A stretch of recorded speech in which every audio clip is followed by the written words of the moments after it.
Hola a todos. En este vídeo os voy a explicar los tipos de mercados según una serie de características. Por ejemplo, nosotros nos podemos encontrar una serie de oferentes en el mercado. Los oferentes nos referiremos a las empresas que hay en el mercado. Y en función del tipo de empresa, o mejor dicho, de la cantidad de empresas que haya en el mercado, nos encontraremos con unos tipos u otros. Por ejemplo, el mercado de competencia perfecta es un mercado donde hay muchas empresas. Esto de barreras se refiere a barreras de entrada. Las barreras de entrada significa que si yo puedo abrir en cualquier momento esa empresa, por ejemplo, si yo mañana me quiero montar una panadería, ¿puedo hacerlo? ¿Tengo algún impedimento? No. ¿Impedimentos a qué nos referimos? Por ejemplo, impedimentos de carácter económico. Si yo quiero montar una empresa de metro, necesito una infraestructura muy grande económica, ¿vale? Toda una red de vías, de eléctricas, de no sé qué. Entonces, todas esas son barreras de entrada que tú tienes para entrar dentro de un mercado. ¿Vale? Pues, por ejemplo, cualquier tipo de zapatería, panadería, frutería, peluquería, todo este tipo de negocios no tienen barreras de entrada porque tú puedes coger mañana, alquilarte un local que te más o menos venga bien de precio por un coste no muy alto, pagar una serie de características o una reforma del local y ya empezar a producir ese producto. ¿Qué producto hacemos o servicio? El producto es homogéneo, quiere decirse que tenemos muchos competidores. Por ejemplo, si yo hago zapatos, yo voy a tener muchas empresas de zapatos, por ejemplo, ¿no? De ese producto. Pues en ese caso el producto es muy parecido, entonces, bueno, pues ahí está, ¿vale? Que el producto es homogéneo, ¿vale? Que es igual. Grado de competencia, pues toda la que quieras. Por eso si nos fijamos aquí he puesto total, claro, total, toda la que quieras. Luego pone aquí, influencia sobre los precios. Influencia sobre los precios. Las empresas no influyen, claro que no. Si tú tienes dos zapaterías en un mismo barrio, de acuerdo, y una es más cara que otra, por lógica, ¿a cuál te vas a ir? A la más barata. Por lo tanto, al final las zapaterías pondrán ambas un precio muy similar y tú le elegirás una u otra, pues a veces por cercanía, otras veces porque te guste más el trato, ¿vale? Estas cosas. En los mercados de competencia perfecta partimos de la base de que tenemos información perfecta. Bueno, a ver, algunos pensaréis, bueno, yo tengo información perfecta. Internet me facilita la información, obviamente. Internet ha hecho que la información cada vez sea más eficiente, mejor, más clara, pero ¿toda la información que hay en Internet es cierta? Pues no, ¿vale? Entonces es un mercado muy hipotético. El único mercado en competencia perfecta, el único ejemplo, ¿vale? En este tipo de mercado, pongo aquí productos agrícolas. Pues sí. ¿Qué me refiero por productos agrícolas? Leche, huevos, ¿vale? Pero incluso este tipo de mercados, como la leche, los huevos, etcétera, se están empezando a diferenciar por cosas tan sencillas como la denominación de origen. ¿Qué es esto de la denominación de origen? Plátano producido en Gran Canaria, por ejemplo. Plátano producido en Perú. O por ejemplo con los quesos, ¿vale? Cuando te compras un queso, queso manchego. O te compras un vino, vino de La Rioja. Pues todas estas cosas, llamadas denominaciones de origen, hacen que este tipo de mercados se diferencien, ¿vale? La denominación de origen. Lo anoto para que lo tengáis claro. Entonces, en el momento que este producto se empieza a diferenciar, amigo, es que entonces ya no es un producto de competencia perfecta, ya es un producto de competencia monopolística. Porque si nos fijamos, todo es igual.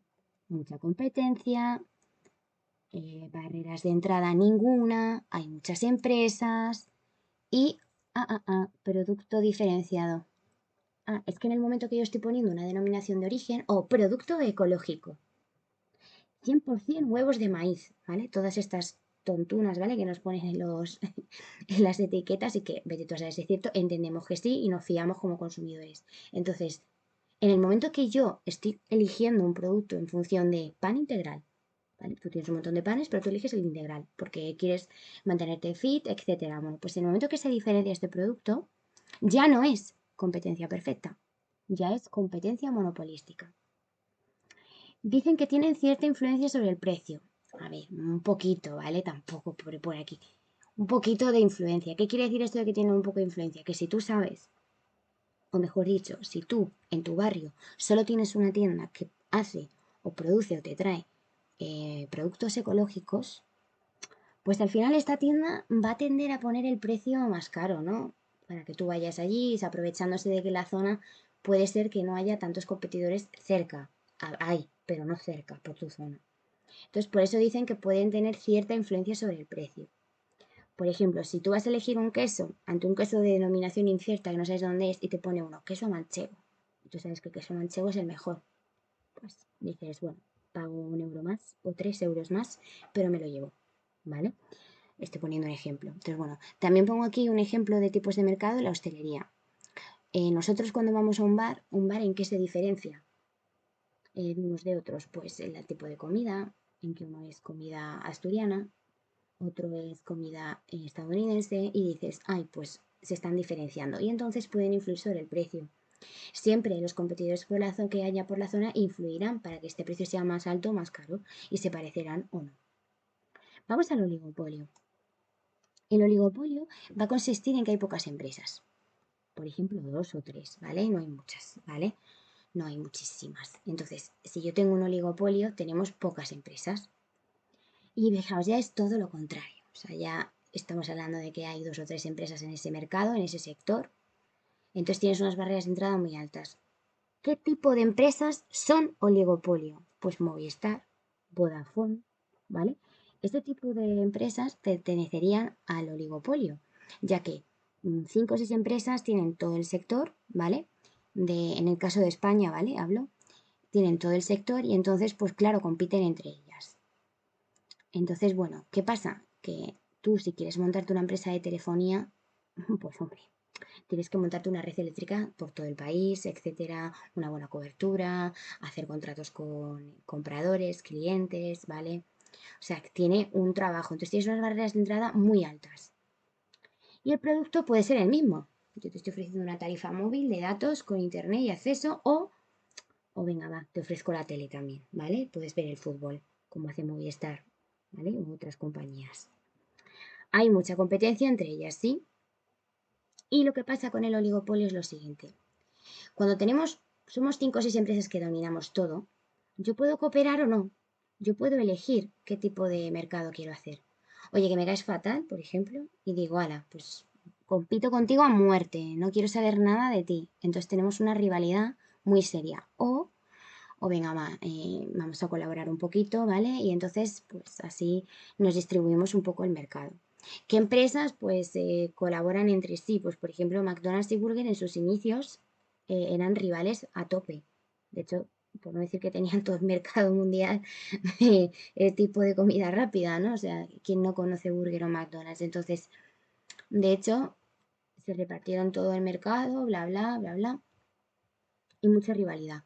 Luego ya han cooperado, entonces, bueno, se han distribuido por territorios, ¿vale? Esto es importante en función del continente y demás. Podemos encontrar más McDonald's o más Burger, ¿vale? Hay una cooperación, ¿vale? ¿Tienen poder para influir en el precio? Sí, ¿vale? Cuando tú ofreces un servicio muy limitado, las compañías, por ejemplo, de teléfono, abusan de su poder y lo que hacen es, oye, como yo sé que aquí somos 5 los que cortamos el bacalao, como se suele decir, pues yo puedo poner el precio que me dé la gana.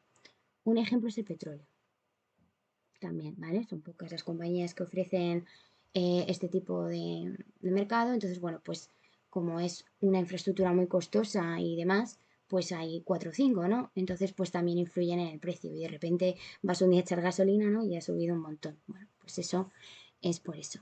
Luego tenemos el monopolio. El monopolio yo digo que es la más fácil, por una cosa muy simple. El monopolio es una empresa, solo hay una única empresa, que domina todo. Por lo tanto, las barreras de entrada son gigantes. Tiene un único bien, solo lo ofrece él, y no hay competencia, eres tú solo. Tú dominando todo. Oye, mira qué bien. Control absoluto del precio, tú haces lo que te da la gana. Por ejemplo, los residuos, por ejemplo, digo los residuos, digo, en la red de suministros del agua, ¿vale? Es una de las cosas muy importantes. El gas, pues igual, ¿vale? Suele pasar que en determinadas épocas del año, cuando utilizamos más el gas, como puede ser en invierno, de repente nos vienen unos facturones de gas que dices, ¿y esto a qué se debe, no? Pues bueno, pues porque la compañía sabe perfectamente que en invierno consumes más gas y oye, pues mira, te subo la tarifa, ¿vale? Porque para eso tengo el control del mercado. Entonces, bueno, más o menos esta es para que entendáis un poco cómo funciona los tipos de mercado, ¿vale? En la descripción os dejaré el cuadro, ¿vale? Sin pintar, ¿vale? Para que os quede claro. Y bueno, pues nos vemos en el siguiente vídeo.